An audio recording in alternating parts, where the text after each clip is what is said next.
How did the Renaissance art differ from the art of the Middle Ages? For the record, this is not a picture from the Middle Ages or from the Renaissance.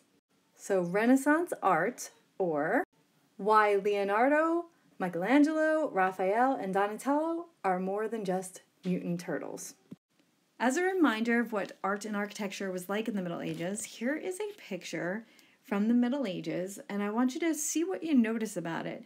I think first and foremost, the religious theme, right? So the figures like right here that are considered most important are front and center and larger than the rest. The size of the baby and the grown-up characteristics of baby Jesus' face there is pretty standard in terms of Middle Ages art.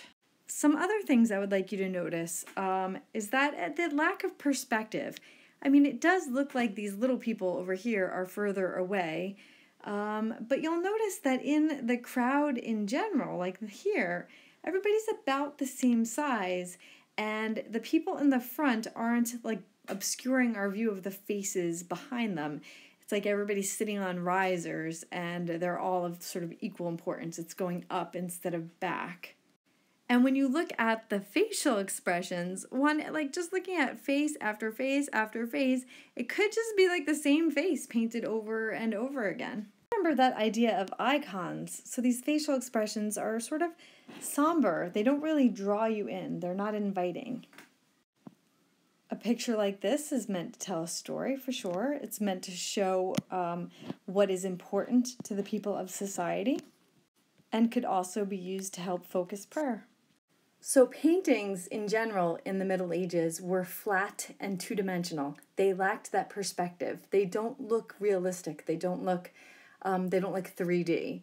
Some of the same things that I described in the last picture you can also see here. Again, no individuality of characters. It looks like the same face over and over and over again.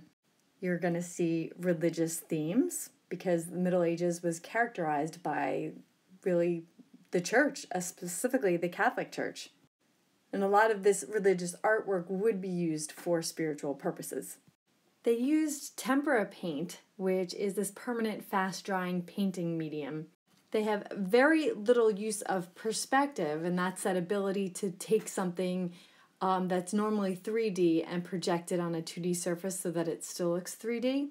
And the size of the person or figure painted would indicate their relative importance. So obviously, the baby Jesus here looks a lot larger than a normal baby would. The Virgin Mary here is presented as being much larger than all of the others around them. And we can't forget about medieval architecture either. You remember the Romanesque cathedrals and architecture? Those big, heavy walls with the heavy roofs and like tiny slits for windows, so it was very dark, showed the kind of grandeur of the Roman Empire. Then you have the Gothic architecture, where these cathedrals were designed in the shape of a cross and were very different from the Romanesque architecture in a number of ways. They had those tall spires that were meant to draw the eye upwards towards the heavens. And they were ornate, so these cathedrals had stained glass windows and art reflecting the beauty and importance of God. These stained glass windows also helped to teach the stories of the Bible because so many people were illiterate at the time. And you remember the Gothic architecture had much larger windows because they were able to use flying buttresses to support the walls so that the walls could handle the heavy roofs and they could let a lot of light in to show the presence of God. But then came the Renaissance, and this Renaissance starts in Italy, and it makes sense that it starts in Italy because some of the cities are going to survive the fall of Rome, and as the Renaissance is this rebirth and reinterest in classical antiquity, specifically Greco-Roman culture, there's so much that remains of Greco-Roman culture still in Italy.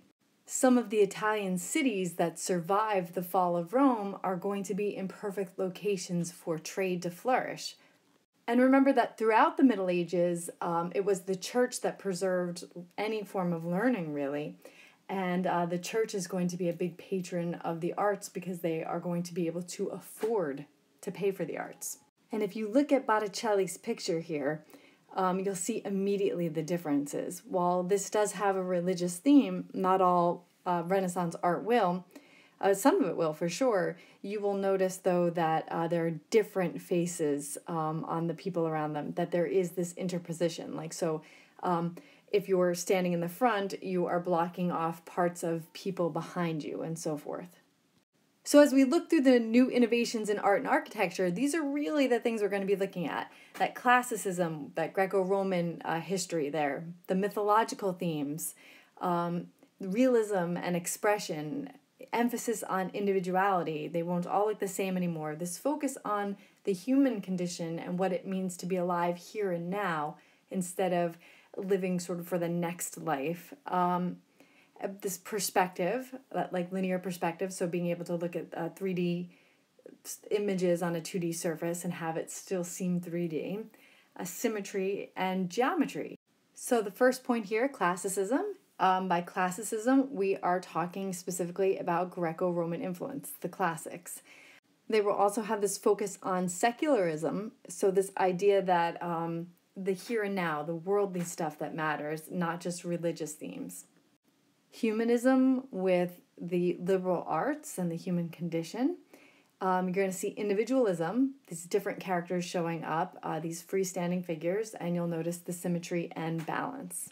You'll notice when you look at these statues, looking at the ancient Greek Doryphorus by Polykleitos and Michelangelo's David, you will notice a few things. One, yep, you're going to see nudes.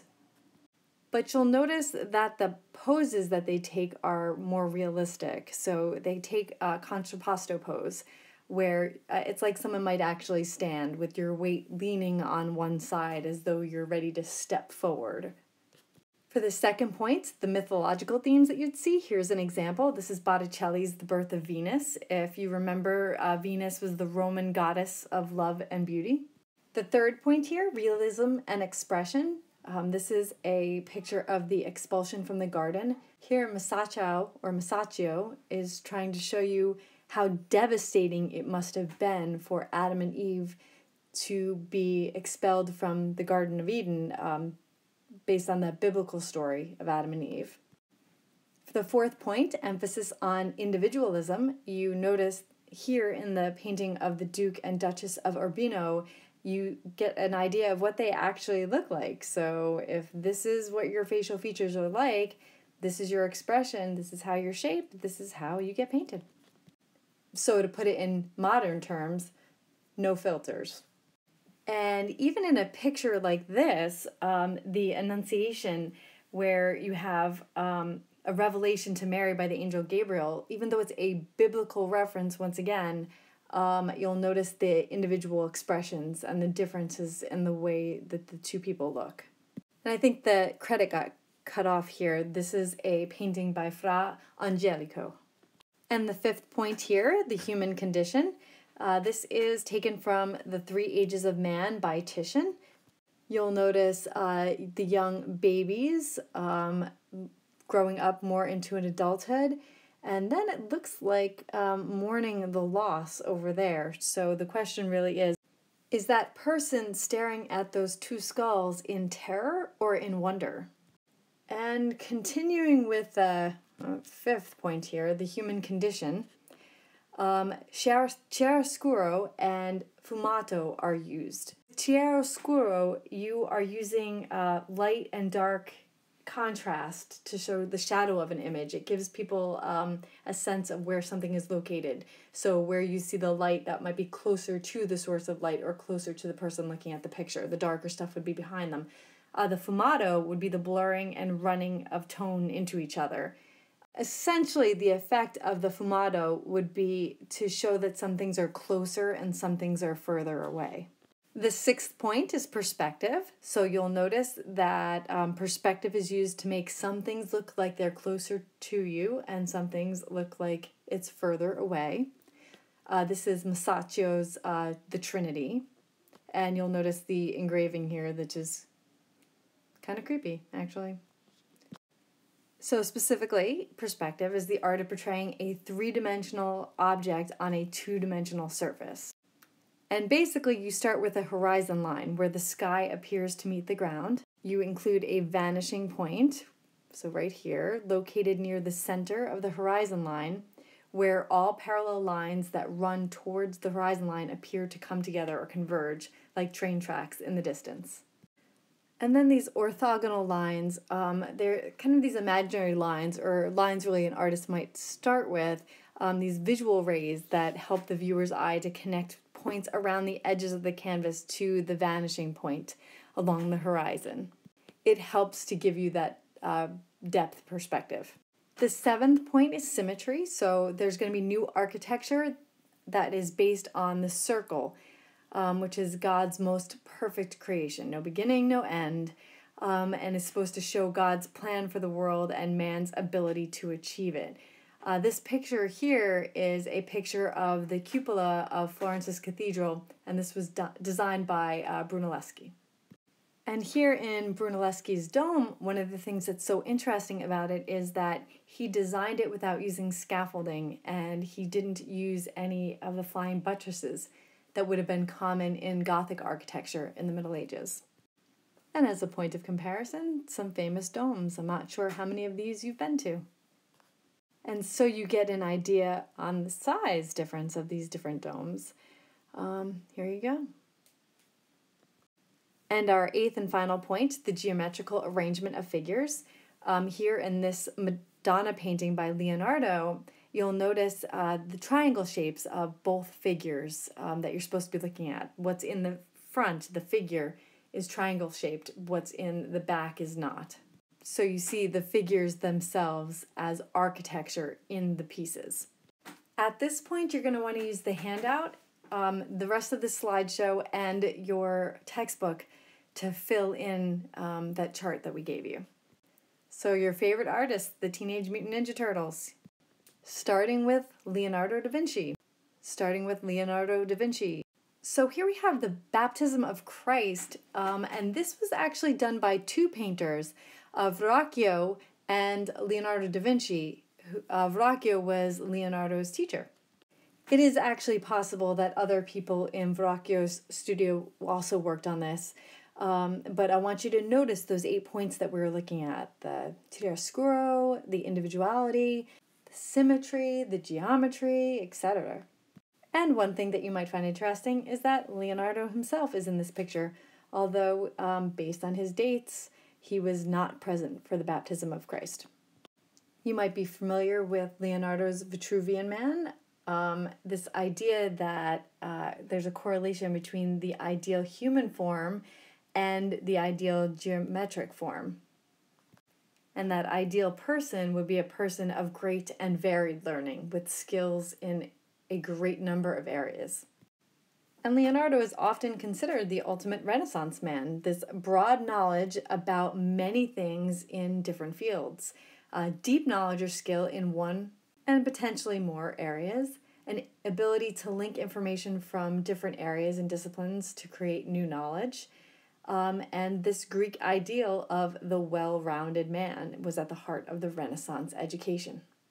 Here's a self-portrait of Da Vinci in 1512. But look at this list of what he was able to do. He was an artist, a sculptor, an architect, a scientist, an engineer, and an inventor. He had broad knowledge and deep skills in many areas. So Leonardo as an artist, here's an example of his Virgin of the Rocks. You'll notice the light and depth shading. You'll notice the individuality, the human condition. You'll also notice the symmetry, the geometry. And just in case you don't see the geometry, there you go. And here are some images from his notebooks of over 5,000 pages. One of Leonardo's most famous works would be the Mona Lisa. This was done between 1503 and 1505. And the Mona Lisa is famous for its enigmatic expression, this puzzling expression. They kind of can't figure out when you look at her face what she's thinking. Makes excellent use of the new oil paints that they had. It allows for complex shading. And this was one of Leonardo's own personal favorite works. It is in the Louvre in Paris, France. And having gone to see it, I was actually surprised at how small it was. And of course, there's your triangle, your geometry, And a lot of people have done their own variations of this. So here's a macaroni Mona, a Picasso Mona, an Andy Warhol Mona. And I'm sure you guys are all too young to remember this, but from the New Yorker, Mona Lewinsky. And some people even believe that the Mona Lisa may have also been a picture of Da Vinci himself, painted as a female. Another extremely famous work of his was The Last Supper. He wasn't the only person to have painted this scene, but he did it with them all looking like they were engaging in conversation. Like you were about to see Judas dip his bread, as the biblical story would go. And you see a great use of light and perspective. And you also see geometry. Here you see the horizon line with the vanishing point, and notice that the vanishing point is right on Jesus's face. And there has been deterioration over time. So here's some of the detail now of Jesus. Here, his equestrian statue, which shows an amazing use of balance, which is a smaller statue cast in bronze, and was likely the last piece Leonardo did. Again, from his notebook, you see Leonardo as an architect. You'll notice in this plan of a city that he did, he put the whole image in a circle, almost as if to show compass points and your ideal perfect symmetry, but he was looking to be able to view this from many perspectives. Leonardo the scientist, so here's an example of the humanist desire to unlock the secrets of nature. Here are some more drawings of anatomy from his notebook. He had this fascination with studying the human figure as it existed in nature, so he thought that you should start with really the skeleton and musculature and then, skin, etc. By his own count, Leonardo dissected about 30 corpses in his lifetime. So more from his pages in his notebook. This is Leonardo the inventor, although this flying machine was never actually created. And the engineer, he studied siege defenses and studies of water lifting devices. Basically, this guy was interested in everything. And now for Donatello. Here are two examples of Donatello's work. First, the David on the left and the penitent Magdalene on the right. Penitent would be being very sorry for one's sins. So they're likely referring to Mary Magdalene. This would be a New Testament reference in Christianity. So Donatello was one of the first sculptors to use this new, more lifelike style, focusing on personality and mood. The David is thought to be the first life-size nude made since classical times, so since Greek and Roman history. And he is going to have a big influence on Michelangelo. Donatello is known for and very famous for sculpting facial expressions. And here you have a close-up of the face on the David. This is in 1430. So again, first freeform bronze since Roman times. And Michelangelo. Michelangelo was a sculptor, painter, architect, frequently commissioned by the Medici family to do work. He's famous for the David, Moses, Pieta, and the Sistine Chapel ceiling. We'll look at some of this. First, the David from the biblical story of David and Goliath. David was supposed to be the little guy, and yet this statue is 14 feet 3 inches tall. And it's built that way to represent the strength of the Republican Florence. Just look at the detail in that hair. It's amazing. And speaking of detail, a lot of people are very impressed with the hands on the statue because of the amount of detail, even the veins that you see in the hands. The head and the hands here are larger than the torso and the legs, so it can be looked at from below. Now, same biblical story of David and Goliath, you see that Donatello's version of the David is on the left, and Michelangelo's version of the David is on the right. And while they're both doing the contrapposto pose, and it's more realistic than things you would have seen in the Middle Ages, and certainly less clothed than what you would have seen in the Middle Ages, you can see this enormous shift in a century in terms of how real it looks. And because the popes were patrons of the arts, they supported the arts, you will still see these religious themes. Just amazing the detail in this one here, the Pietà or the Pitti. And perhaps Michelangelo's most famous work would have been the Sistine Chapel. This picture is just a picture of the ceiling. This was done between 1508 and 1512. It's a series of frescoes, so paintings on wet plaster, that were created while he stood on scaffolding with his neck craned upwards. Sounds awful. And all together it tells the creation story. Again, another biblical reference. It's done in bright colors, so this is some of the detail on the Sistine Chapel. Here's a picture of the creation of the heavens. And more detail, probably one piece of it that you're very familiar with would be the creation of man. And you'll notice that there have been a lot of modern adaptations to it. It's funny, as I look at the date 2004, that may not seem modern to you guys, but it certainly is. But perhaps this modern meme is more modern for you. Represents the time of 2020. Here's the fall from grace, so a shot at Adam and Eve losing favor and having to ultimately be expelled from the Garden of Eden.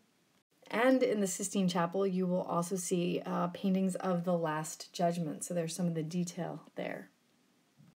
And the final turtle, Raphael, Sanzio.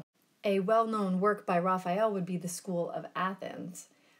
In this, he has almost like a fantasy painting done where he put all of these different philosophers, mathematicians, basically people who supported the 7 liberal arts. Remember the 7 liberal arts? Grammar, logic, rhetoric, arithmetic, geometry, astronomy, and music. So he included all of these people together from various points in times in one picture in a variety of poses, and these poses in some cases represent what they were working on and what they thought. Raphael worked on this commission at the same time Michelangelo was working on the Sistine Chapel, but in the School of Athens there are no Christian themes. And here you very clearly can see the perspective, the vanishing point. You see what you find most important in the picture right there at the center. And taking a look at that center there, this is what you're looking at, Plato and Aristotle talking.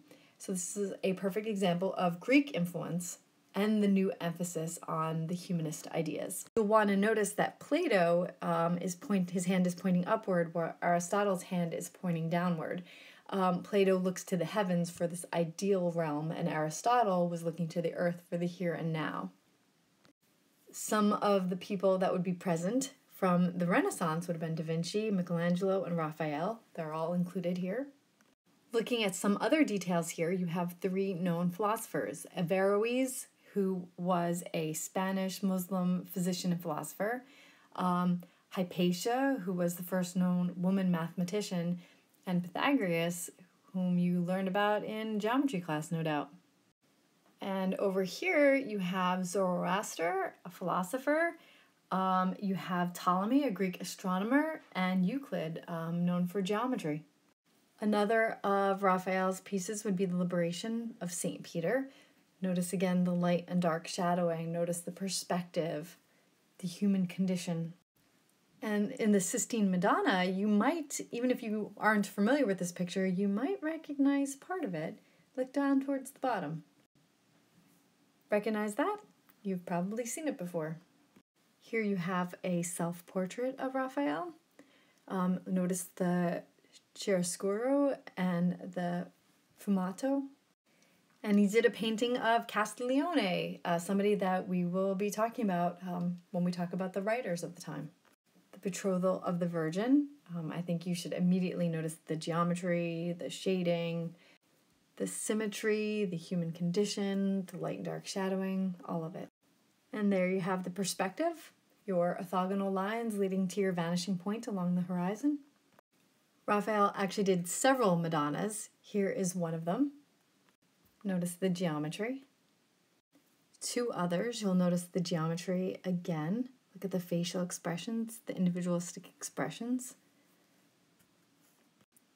And finally, 2 more of Raphael's Madonnas.